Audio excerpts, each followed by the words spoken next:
What's up, everyone? Welcome to the Metal Maniacs Podcast. I'm your host, Jay Ingersoll, and I'm here with my co-host. It's your boy Mod. And today we have a little bit different episode for you.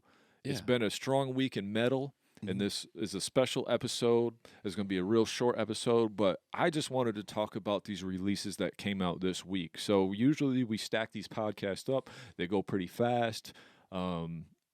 Or they get pushed out a little bit longer along the schedule. But today we're going to push this one out pretty quick so we can talk about basically this week's new releases, and it'll be a few releases that have come out within the last, couple months or so, because there's just been so many badass releases that I had this idea. I'm like, let's just put this out, make a quick podcast of it, and then that way we can talk through some releases.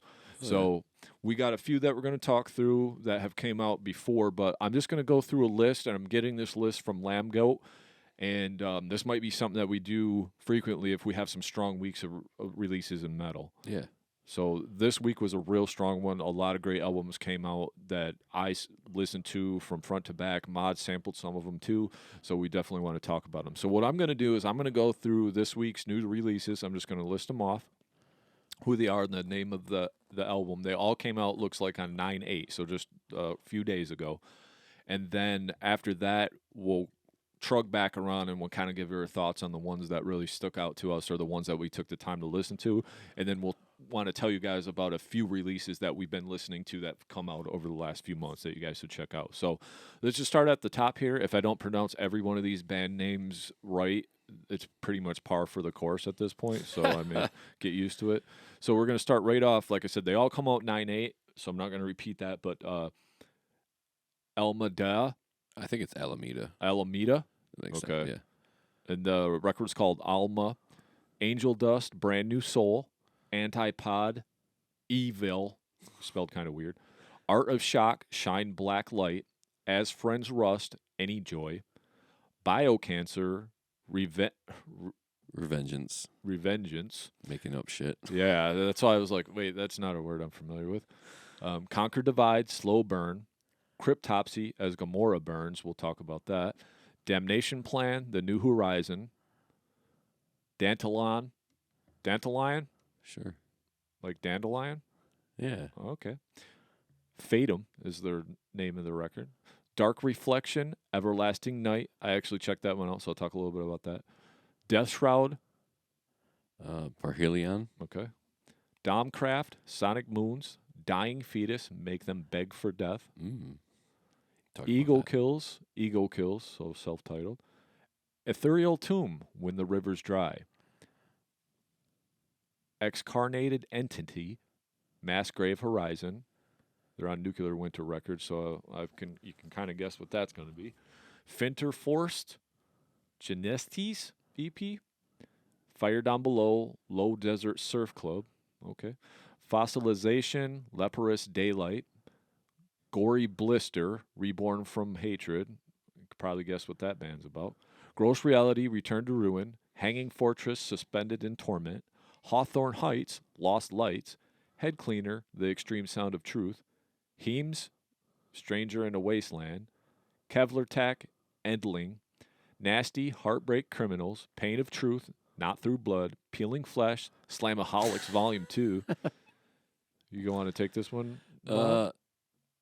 Setsuruko Robot? Sure. No thrash metal, no life. Assuming they're thrash metal. Shunyata, The Dark Age. Oh, God. Here we go. Oh, my. We're going to skip that one. Silent Viholinen. Yep. They must be from... Helveten Kone. Yeah, they got to be from... if they're not Swedish, yeah, then Swedish, they're maybe sure. Norwegian. Who knows? Sleep Maps, Reclaim Chaos, Slowmatics, Stronium Fields, Subtle Misery, Marzaroth, Sylosis, A Sign of Things to Come, Terminalist, The Crisis as Condition, Yoada. Here, let me read it real quick. Yeah, go ahead. Crepuscule, and Natura. So Okay. they reached for some Latin on that one. Yeah. Crepuscule Natura. Unity TX, Ferality, Valerivan, The Awakening, and With Honor Boundless. So them are all new releases that came out this week. We're going to circle back around, and we're just going to go in alphabetical order here. So I'm going to talk a little bit about Cryptopsy as Gomorrah Burns. Man, to me, this is one of the coolest Cryptopsy albums I've listened to. We are familiar with them from way back in the day. Oh, yeah. They've been around, a technical death metal band from Canada forever, right? Oh, yeah. But this album right here, if you're into tech death, this thing fucking slams, man. There's some good groove on it. The vocals are awesome. The songwriting, I mean, if you're looking for songs, this isn't really your thing because they are tech death, so they just kind of do have a lot of riff soup and always kind of have. Mm-hmm. You know, they've always been the riff soup band, but the production on this is nice, clean and crisp. If you're looking for a Cryptopsy album that you really want to latch onto, I'd say this is probably the one that you need to listen to. Yeah, from what I heard of it, it had some pretty mean groove on it, so it wasn't too grindy or blasty where I couldn't get behind it. Now, they have one of the most spectacular drummers in the genre. Yeah, yep. Flo is going to be somebody who's going to showcase his talents throughout an album. I haven't listened to the whole thing yet, but I definitely love the cover art alone. Like, that just calls to me. I'm like, oh, we're back. Cryptopsy's in the house. So that's something I'll stare at and read the lyrics to and flip through that jacket. But what I heard of it had some groove on it, and the production quality stood out to me too. So those two things I'm able to chime in on and say, yeah, it sounded good. It sounded like a Cryptopsy album. Although I'd say, just on the little bit that I heard, a little bit more groove, which is good for them because they can get carried away with the grind and the blasts for me. And they're all phenomenal musicians, so I'd like to hear them slow down a little bit and be able to understand all that they're doing. And I'm excited to hear the whole thing. It sounded sick. The 1, 2, 3 minutes I heard of it, one track. It's worth a listen though. So I actually checked out this next band called Dark Reflection just because I was listening to some stuff as I was getting ready when you came over. I know you didn't get a chance to listen to it. Not a bad band. They're kind of they remind me of In Flames death metal. Like, they're a little bit heavier. The vocals only do one thing the whole time, so if that's not for you, then you wouldn't really like it. But there's some melody going on there, a little bit of happy melody sometimes too, but not a bad record from what I skimmed through. Moving on here, so this is the reason really why I wanted to do this short podcast, was to talk about this Dying Fetus. This fucking album, to me, oh man, this is the pinnacle of Dying Fetus. You get what you get with Fetus. I mean, they never stray from the path. I mean, there's no forks in the road. You're not gonna not know what to expect. But for me, being a fan of Fetus for so long, like, the production on this, crisp and clean. Personally, I thought the guitars were a little overwhelming. Like, I wish the drums were up a little bit and mixed a little bit cleaner. But I mean, that's just pulling hairs at this point. But lots of slam grooves, cool riffs, enough technicality in there to really, know that what you're getting from Fetus. But man, this record is a killer record. Just a head bobber, just a slammer. I loved it. Yeah, I got a little taste of that ahead of the show here. And again, it is Dying Fetus in all the ways. If you've ever heard them, it sounds just like them. And good, for that matter. Like, it grooves, it goes in hard, and it sounds just like anything else in their catalog, just kind of building on that same momentum and success. So, Make Them Beg for Death, the name of the album by Dying Fetus, just came out a couple days ago. Yeah, make sure you check it out, though. Definitely badass, and they could use his support. I'm going to see them here in a couple months, so I'm pretty stoked about that for sure. Very nice. So, all right, the next one we're going to get to is this Peeling Flesh. So I was aware of these guys through some other bands that I've mentioned on here. 200 Stab Wounds have brought up their name. Some of these death metal guys. So these guys that are like hardcore kids now listening to death metal or whatever, but now we're getting into a ton of slam. I mean, we listened to a slam band on one of the podcasts that will drop in the future here, but Peeling Flesh, what can I say, man? Fucking slam, guttural, toilet bowls. We're just talking about. I love the these guys' particular approach to this though, because they add these like hip hop elements to it, and like they kind of have like the hip hop theme with like some of the chains and stuff like going on. Like their artwork and everything is kind of a throwback to like some older hip hop. But they put in like during the slams and during the different parts, they put in quotes from different rappers and different little hip hop parts. Not so much where you could say it's like rap slam metal or nothing, but it's just Right. the way they put it in to sample it makes it very cool and rhythmic. But yeah, Peeling Flesh is a super badass one, especially if you're into slam. I thought it was great. Yeah, it had some slimy, swampy riffs, and then all of a sudden you get this vocal sample of a hip hop phrase over top of the music. So the music stays true to the slam, but then they just kind of work in a sample of some hip hop over the top of it, which I just smiled at it because I thought that worked. Yeah, I was yeah. surprised, but that worked. Yeah. It was fun. It's a cool take on it. You know what I Yeah. mean? Like, so it's a very interesting take, and you could tell that they're obviously influencing like hip hop too. You know, Yeah. so you got the groove and slamming metal, but then you also got the head banging, and you know, You got the bars. yeah, the bars too. So, all right, moving down the list here. Obviously, we don't have time to like listen to every one of these records, but so we're just talking about the ones that stood out and the ones we were excited about, or at least I was excited about for sure. So, moving on to Sylosis. So, A sign of things to come. yeah, Sylosis, you'll actually heard on Tuesday's episode, we talked about underrated bands. Mhm. Well, Sylosis was one of mine that I thought Okay. was underrated. Right. One of my picks. So for them to come out with a new record this last week was kind of cool. We're talking metalcore, we're talking e-tunings, we're talking down picking, killer solos on this record. Oh yeah. I would say it's a little more polished. There are elements of like what I told you, like Breaking Benjamin almost to me, where he comes in with like the clean vocals, where it's like the chorusy, maybe Trivium, we could say Yeah, a little bit. I was gonna say Sylosis in general, outside of this new album, calls back to like old Trivium, Bullet for My Valentine, maybe a little bit of Kill Switch, but they're more thrashy. So definitely the first two that I said. Things in that vein. I feel like there's a few I'm omitting right now, but yeah, they did push it into a little bit more sing-song chorus style on this new album, but I still felt like there was like thrash metal there, especially when you reference like Trivium. Yeah. That definitely was one that I felt like, oh yeah, if you're a fan of Trivium, you should definitely check out the new Sylosis album, and that goes for like all Trivium, front to back probably. Sylosis is going to have the old school sound, and it sounds like they're just kind of cleaning it up a little bit for the sake of choruses and more melody, more vocal Yeah. room. Presence. Yeah. So as far as this album goes, I mean, I liked it a lot. I still liked it a lot. I personally didn't like it as much as the last one, but I always lean towards the heavier stuff. That's just my style. Sure. Still a great record. Production's great. Songwriting's great. You can expect that from Josh. I do remember just the solos being few and far between, I feel like, on this album, but when they did, they were very impactful. Like they stuck out. Like his guitar playing is just incredible. But him being like the main vocalist, I don't believe that was the case before.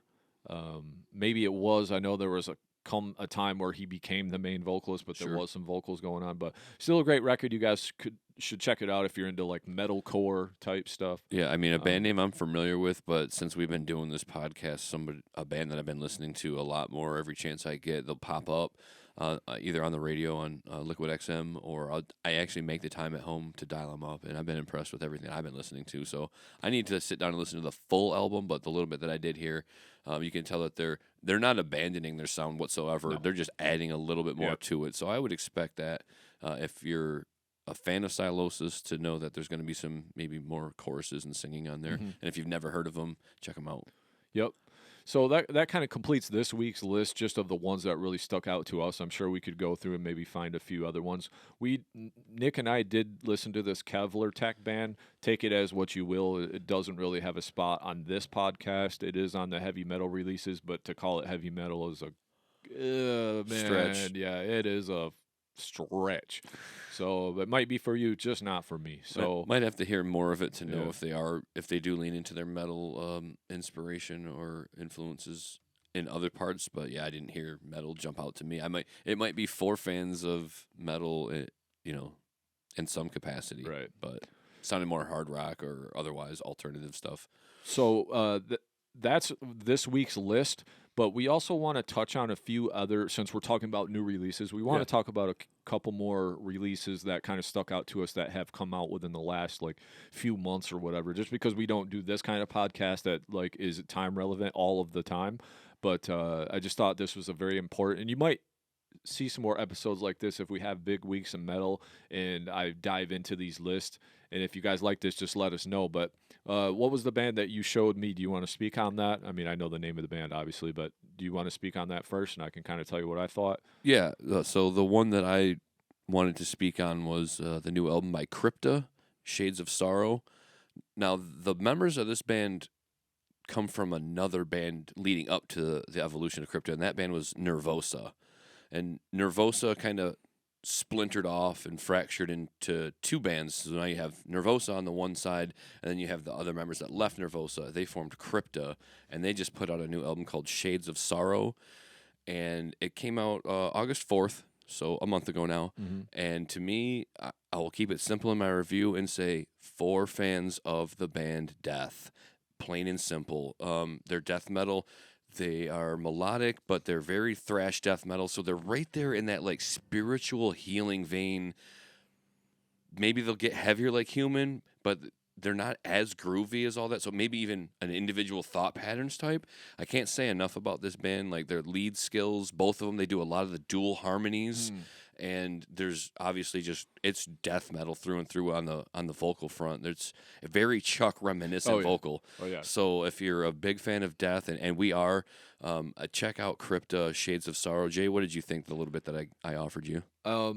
If you wouldn't even prefaced by saying very deathish, I would have automatically jumped to that. Even the drums at the beginning was like almost this like Hoagland-ish, like the progressive type era of a drum beat like in there. I thought it was super cool. A lot of the riffs definitely were, I mean, Chuck through and through. Yeah. The vocals almost Chuck-ish. Yeah.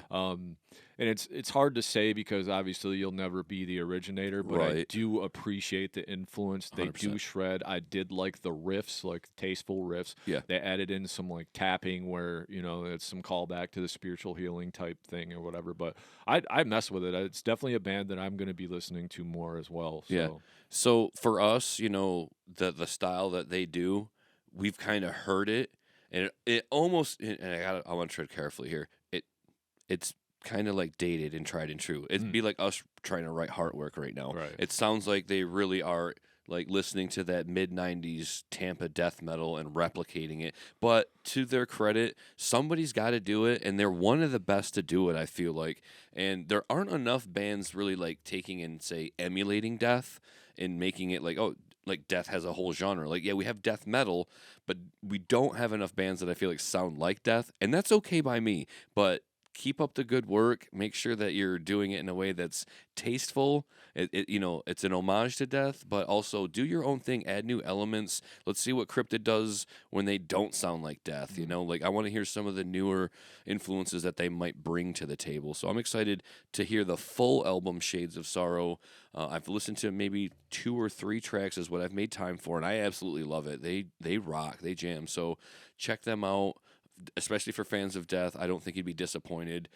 It's got, and especially just looking at like the way it's rated by other users and listeners, like high marks. Yeah. Like, you know, 90%, 95%, 100% of people enjoy this album that are taking the time to review it. So no, they don't have a bandwagon of haters. So yeah. I liked it a lot. So even if you're not familiar with Death, it might be something new and refreshing that you could really 100% check out. So, and then I think there's only one more band that I really want to talk about, and this band has been on my radar for a while, and I've been waiting for this record to come out, and I finally got to consume it over the last few days, and it came out, I think July, and I didn't realize it came out in July, but that band is Zenith Passage. Okay. I know I showed it to you. To me, it goes along the vein of like Arcspire, the really tech death type stuff. You get into a little of that Beyond Creation, early Faceless. I say early Faceless because that's the Faceless that I really, really like, the really groovy shit with the riffs that really stick out. And the Zenith Passage is a killer band. If you're into technical death metal and you like all that, the kind of weird time signatures, but they groove, they are tighter than tight. I mean, that right hand with the kick drum, how tight it just locks in is just something to behold. So if you're into that kind of music, definitely check out the new Zenith Passage record. I actually got some pretty big names that have come and gone through this band too. I'm pretty certain that several of them were in the Faceless. I'd have to have you check me on this for sure, but we got a Justin McKinney on the guitars, a Derek Ridequist on the vocals. God, I know his name from somewhere. I'm going to check him out again.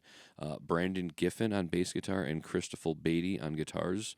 Sounds familiar. There's some other names that came and went through there. I'm just kind of looking through the history of it, but I'm sure some of these guys, in fact, worked with Michael Keane and the Faceless, and that's so. If you're familiar with the Faceless, Zenith Passage to me is taking one album from the Faceless, which is God help me out, Jay. There's second one, the purple one. Planetary Duality. Thank you. I was going to say Prison Born, but that's a title track. That's a track of that. So Planetary Duality is what the Zenith Passage basically crafted their sound out of. There's sounds on that production and vocally and just guitar tones, all kinds of tones. Everything about what the Zenith Passage does to me sounds like the Faceless album, Planetary Duality. No diss. They all went separate ways. Michael Keane's doing the Faceless. Everybody else moved on. But Zenith Passage for me sounds great. No reason to abandon that sound from Planetary Duality. Yeah. You can take and grow that in a lot of ways because it's very progressive. Yeah, very progressive. Like, very techy. They're from California, Los Angeles, California. The actual newest album is called Datalysium. Okay. Datalysium. Sure. I think that makes more sense. Datalysium. Okay, I like it. The artwork's pretty cool because it has like the hand and robot finger, like the Michelangelo, like reaching out to each other. So it's kind of a cool.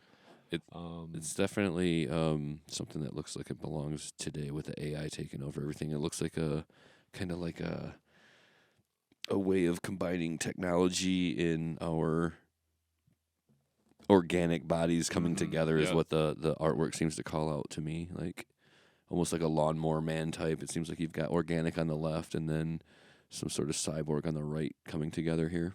Okay, so this makes sense. They're closely linked to the fellow Los Angeles metal band, The Faceless. The Zenith Passage's Justin McKinney joined The Faceless to play guitar in 2015, replacing Wes Hawk, who had played on the Zenith Passage's debut album.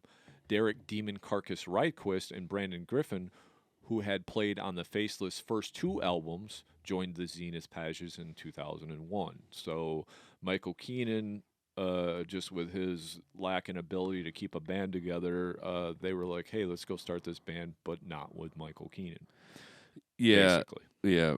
Michael Keane is... So, yeah, Derek Ridequist, he's the Demon Carcass dude. He was the singer on the first two Faceless albums. So okay, that makes sense. Makes complete sense. Yeah, I know I'd seen his name. And that's why I like this band so much, because it's the first two albums of the Faceless. And until they started getting all weird and adding the clean vocals and stuff that I didn't really care for. So I guess that makes sense. So with that being said, like we're going to wrap this up pretty quick. We ain't going on for a long time. This is going to be a short surprise episode that we put out this upcoming week.